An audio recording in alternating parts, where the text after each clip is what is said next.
తాజా అంశాన్ని చూస్తున్నాం. మాజీ మంత్రి జీవన్ రెడ్డిని బుజ్జగించే ప్రయత్నాలు కొనసాగుతూనే ఉన్నాయి.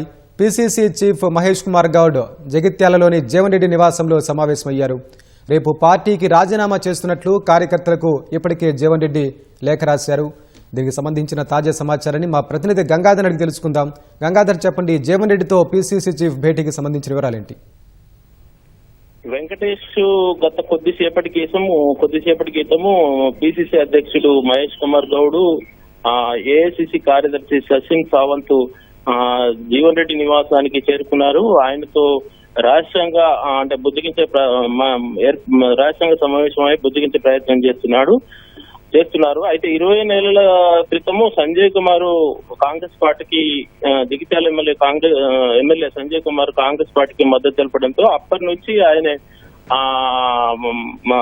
అసంతృప్తిగా ఉన్నారు. పార్టీలో నాకు గౌరవం దక్కడం లేదని అప్పటి నుంచి కొంత అసంతృప్తి వ్యక్తం చేస్తూ వస్తున్నారు. ఈ నేపథ్యంలో మున్సిపల్ ఎన్నికల తర్వాత నేను పార్టీలో ఉండలేనని కూడా ప్రకటించారు.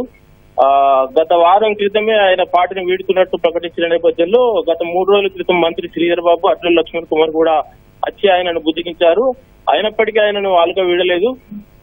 దీంతో మళ్ళా తాజాగా రేపు పార్టీ వీడుతున్నట్లు కార్యకర్తలకు లేఖ రాసిర్రు.